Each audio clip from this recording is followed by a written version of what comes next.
자, 오늘은 누가복음 7번째입니다. Sermon on the Plain, 평지수훈이라는 누가복음 6장에 있는 말씀을 여러분과 함께 나누겠습니다. 여러분, 마태복음에 기록된 산상수훈을 우리가 너무나 잘 알지 않습니까? 근데 지금 누가복음에 기록된 것은 우리가 평지수훈이라고 하는데, 이 평지수훈이라는 말조차도 좀 어색합니다. 처음 들어보지 않아요, 혹시 또? 왜냐면 산에서 올라가서 했다고 마태복음은 산상수훈인데, 이거는 아마 평지에서 전하셔서 이거를 평지수훈이라고 얘기를 합니다. 근데 뭐 산상수훈이나 평지수훈이나 예수님의 말씀은 똑같습니다. 예수님의 말씀은 똑같는데 이 산상수훈과 평지수훈의 말씀에서 차이가 있어요. 똑같은 말씀인데 마태복음과 누가복음에서 전하는 말씀은 조금 차이가 있는데, 여러분은 이 차이점은 어디서 온 거라고 생각을 하십니까? 예수님의 말씀은 같은데 그러면 마태와 누가가 관점이 다르게 쓴 것인가? 아니면 예수님께서 때와 시간과 관중에 따라 의미를 달리해서 쓰셨기 때문에 좀 차이가 오는 것인가? 여러분 어느 것으로 생각하십니까? 근데 두 가지가 다 있을 수 있어요. 그래서 여러분이 마태복음을 보실 때는 마태복음을 받아서 읽는 독자가 누구냐? 유대인들입니다. 유대인들이기 때문에 마태는 예수님을 구약의 예언을 성취하는 메시아로 표현을 했어요. 거기에 중점을 두고 쓴 거예요. 그래서 새로운 율법을 선포한 이스라엘 왕으로 묘사했고, 그렇기 때문에 따라서 산상수훈은 율법의 진정한 의미를 완성하고 하나님 나라의 백성이 가져야 할 내면적이고 영적인 윤리를 강조하므로, 마태복음의 8복은 어떻게 보면 영적인 상태를 강조한 것이 많고, 유대인들의 율법을 넘어선 더 깊은 의미를 갖도록 하기 위해서 만든 것이 마태복음입니다. 그런데 누가복음을 읽는 독자의 대상이 누구냐? 유대인이 아니라 이방인이었습니다. 그러니까 이 누가는 예수님을 모든 인류의 구원자로 소개했고, 특히 소외된 백성, 사회적 약자에 대한 깊은 관심을 드러낸 것이 누가복음입니다.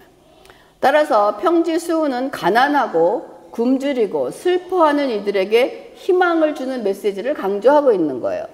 이런 상대를 향해서 율법의 중요성이 맥히겠습니까? 율법의 중요성을 얘기할 때 그들이 알아들을 수 있겠습니까? 이방인들이 유대인들이 믿었던 율법에 대해서 뭘 그렇게 알고 있었겠습니까?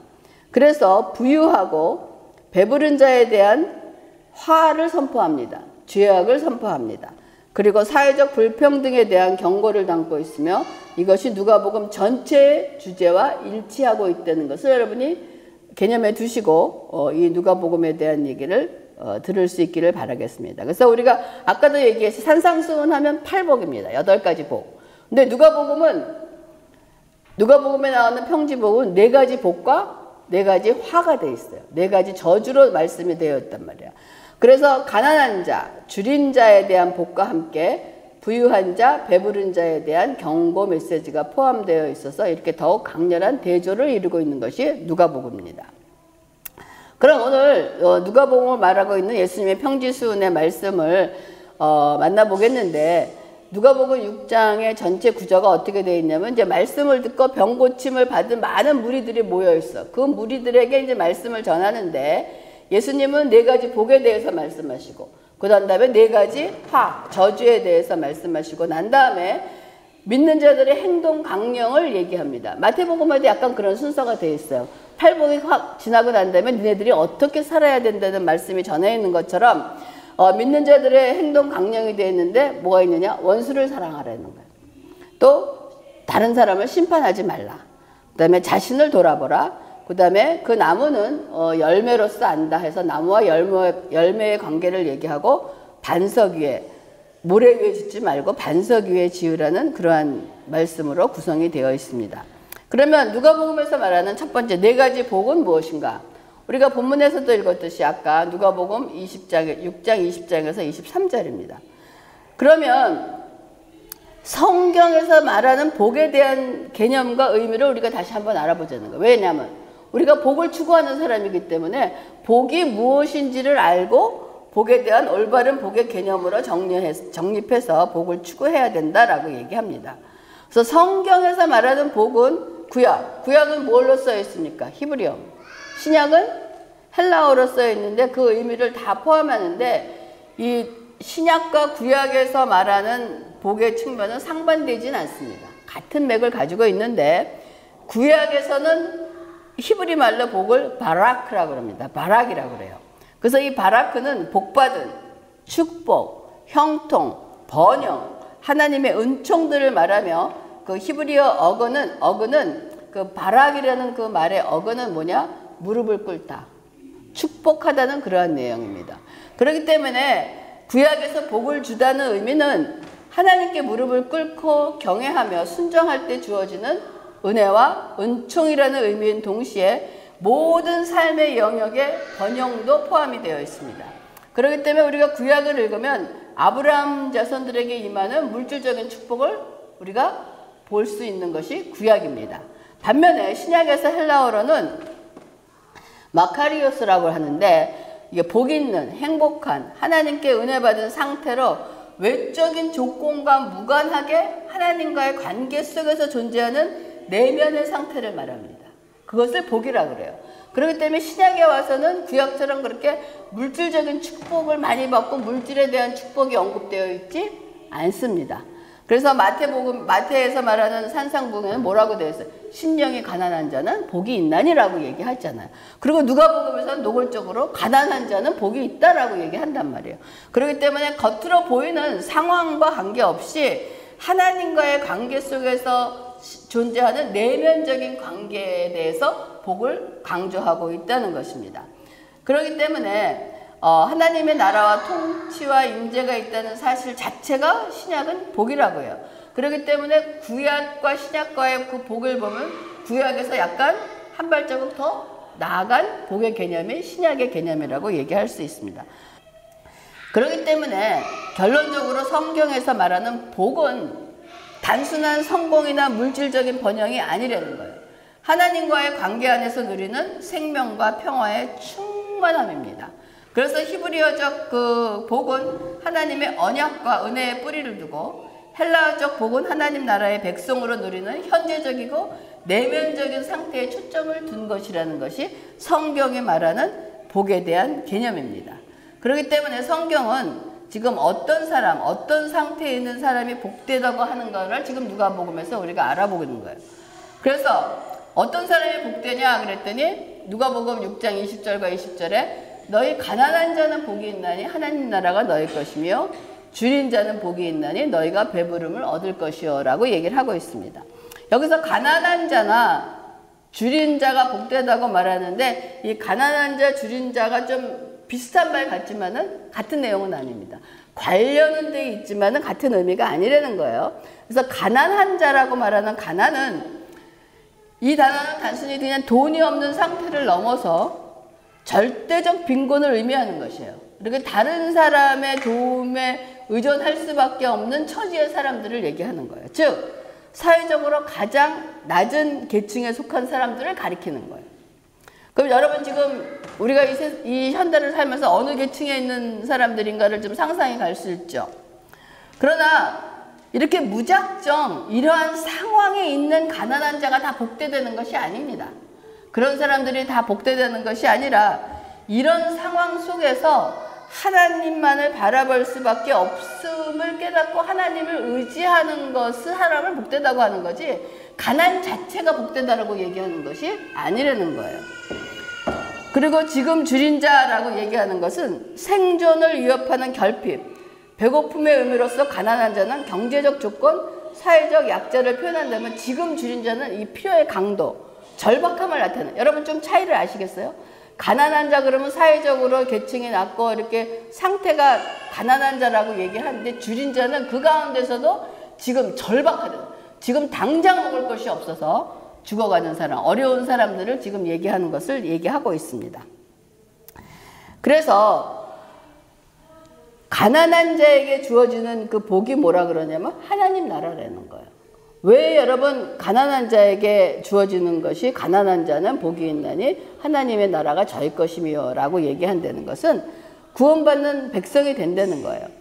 그래서 내면적인 영적인 상태가 있다면 누가복음에서 가난한 자가 보면 실제적으로 가난한 자들.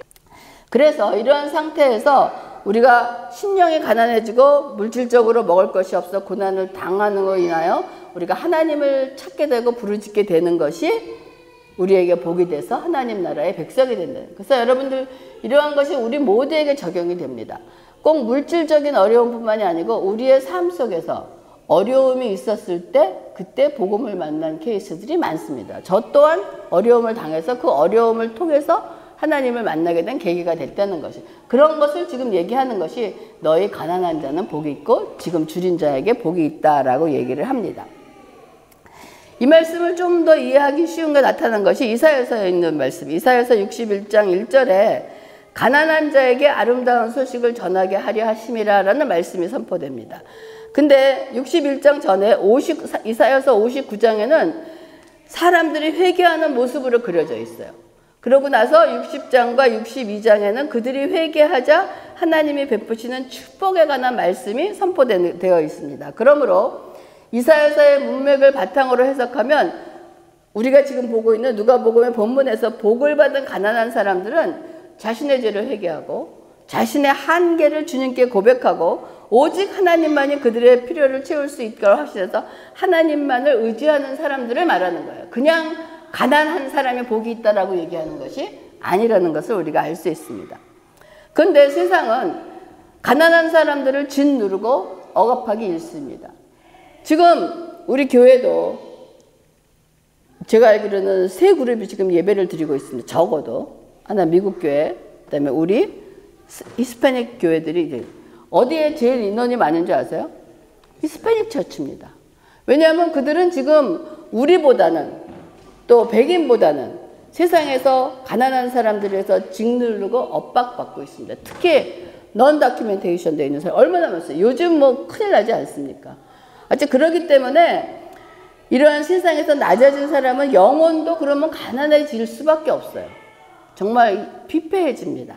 그래서 가난한 사람들이 자신의 상황을 개선하기 위해서 스스로 할 수 있는 일이 별로 없어요. 그러니까 어떻게 합니까?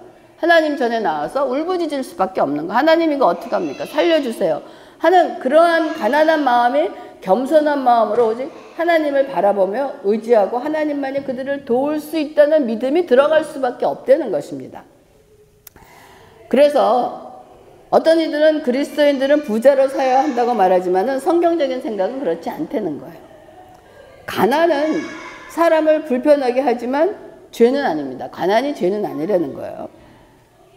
그래서 이러한 그 말씀을 얘기하고 있는데 여기서 하나 우리가 문제가 하나 있어요. 지금 줄인 자는 복이 있나니 너희가 배부름을 얻을 것이요 라고 되어 있는데, 여러분 줄인 자는 지금 현재 상태가 심각합니다. 근데 줄임을 해결해야 할 문제가 시급하다는 것은 그것에 대한 대답을 지금 얻어야 되는데, 지금 줄인 자는 복이 있나니 너희가 배부름을 얻을 것이요. 그런데 배부름을 얻는 것은 대답을 얻으려면 미래형으로 되어 있습니다. 내 어려움은 현재형으로 되어 있는데 그 해결할 수 있는 것은 미래형으로 주어졌다는 것은 여러분 어떤 의미를 갖는다고 생각을 하세요? 우리의 큰 난관은 하나님을 믿고 신뢰하고 산다고 해서 우리의 어려움이 그냥 즉시 해결된다는 의미는 아니라는 거예요. 그게 우리가 신앙생활할 때 어려운 문제라는 것입니다. 이것이 우리로 하여금 많은 것을 생각하게 하고 깨닫게 하는 깊은 은혜를 받을 수 있는 부분이라는 것입니다.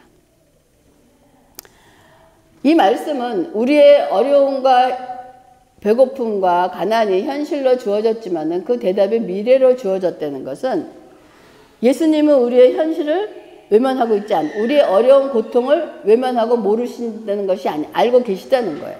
그럼에도 불구하고 미래로 주어졌다는 것은 하나님 나라는 결핍이 끝나고 충만히 임할 것이라는 약속입니다.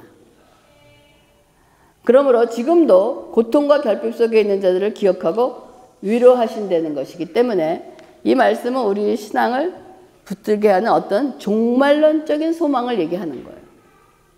그래서 또 얘기하는 것은 뭐가 있냐면 우는 자는 복이 있나니 너희가 웃을 것이요 라고 얘기하고 있는데, 이것도 지금 현재는 우는 자가 복이 있는데 너희가 미래형으로 웃게 될 것이라는 거예요. 현재는 우는데 미래에 너희들이 웃게 될 거라는.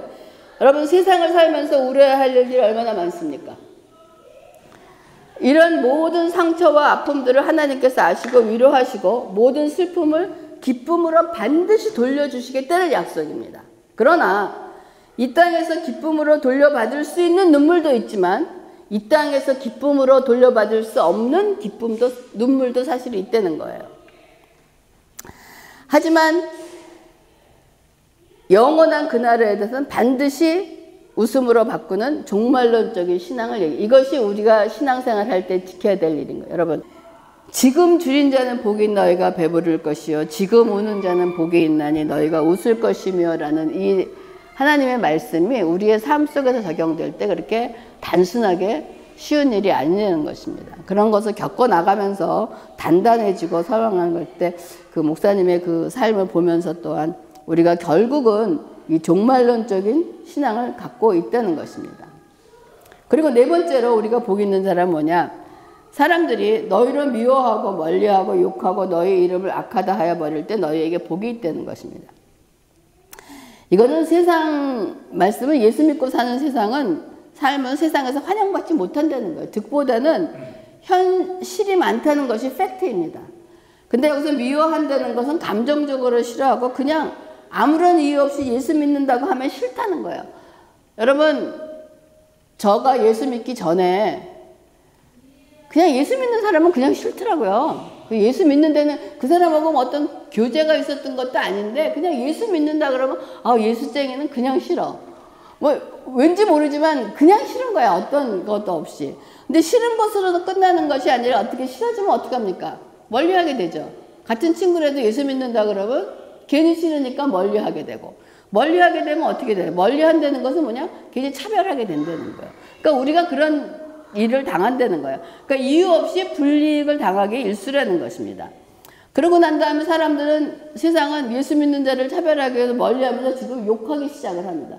멀리하는 것을 끝내야 아니고 예수 믿는 자들을 우리가 욕도 먹는 행동을 하기 때문에 욕을 먹지만 꼭 그것만이 아니더라도 욕을 먹는다는 거예요. 근데 욕한다는 것이 수준이 모욕과 수모를 벌이고 버림받고 공동체로부터 배척을 당한다는 거예요. 또 심한 데서는 직장이나 이런 데서 예수 믿는다고 눈에 보이지 않는 디스크리미네이션도 있다는 거예요. 그런 배척을 당하는 그런 것이 있다는 거예요. 이럴 때 니네들이 기뻐하려고 복된 거라고 얘기를 하는 것입니다. 이렇게 복되다는 것은 그러한 상황이 즐기고 복되다는 것이 아니라 그런 일을 만나면 그날에 기뻐하고 뛰놀라 하늘에서 너희 상급이 크다라고 얘기를 하고 있다는 거야. 그래서 우리가 그 상황은 힘들고 어렵지만은 그 상황을 기뻐하려는 것은 뭐냐? 그 상황 속에서 일어난 일을 보면 내가 예수를 믿는다는 증명이 외부로부터 입증되어 오는 것이는 내가 예수를 믿는 사람이구나 라는 것을 본다는 거예요. 바보 취급을 당하더라도. 그렇기 때문에 그 상황으로부터 내가 예수 믿는다는 것을 아니까 증거해서 기뻐하고 이에 대한 상이 다 크다 그랬는데 이 상에 대한 구체적인 상에 대해서는 얘기가 없습니다. 어떤 상을 줄 거라고 얘기하고 있진 않지만 어쨌든 영원한 하늘의 상급과 영광이 되는 것이 얘기하고 있습니다. 그래서 누가는 이 네 가지에 대한 복을 얘기하고 있습니다. 그리고 난 다음에 네 가지 화에 대해서 저주에 대해서 얘기하고 있는데 네 가지의 화에 대한 내용은 부요한 자, 배부른 자, 웃는 자, 칭찬받는 자. 이걸 잘못 이해하면 안 됩니다. 그러니까 화를 당한다고 되어 있습니다. 누가복음 6장 24절에서 26절에 그러나 화 있을진저 너희 부요한 자여 너희는 너희의 위로를 이미 받았도다. 화 있을진저 너희 지금 배부른 자여 너희는 주리리라. 화 있을진저 너희 지금 웃는 자여 너희가 애통하며 울리리라. 모든 사람이 너희를 칭찬하면 화가 있도다. 그들의 조상이 거짓 선지자들에게 이와 같이 했다라고 얘기합니다. 여기서 말하는 부요한 자라는 것은 아까도 가난한 자가 복이 있다는 해서 가난한 그 상태 때문에 복이 있다는 것이 아니라는 것처럼 여기서 부요한 자라는 것은 그냥 부자라기 때문에 화를 받는다는 얘기가 아니고 여기서 부요한 자라는 것은 하나님을 의지하기보다는 자신의 재물을 의지하며 영적인 궁핍을 깨닫지 못하는 자를 얘기하고 있는 것입니다. 그렇기 때문에 이 말씀의 의미는 부 자체를 죄악시하기보다는 재물에 대한 의존이 영원한 하나님 나라의 복을 놓치게 할 수 있다는 경고를 얘기하고 만몬주의에 대한 경고입니다. 그러면 물질로 가난한 사람은 부유한 자가 아닐까요? 여기서 말하는 부유한 자의 의미, 내가 물질이 없는 가난함에도 불구하고 하나님을 의지하지 않는, 가난하다고 다 하나님을 의지합니까? 아니에요. 하나님을 의지하지 않는 가난한 자들, 이 자들은 성경에 말할 때 부유한 자라고 얘기할 수 있다는 거예요.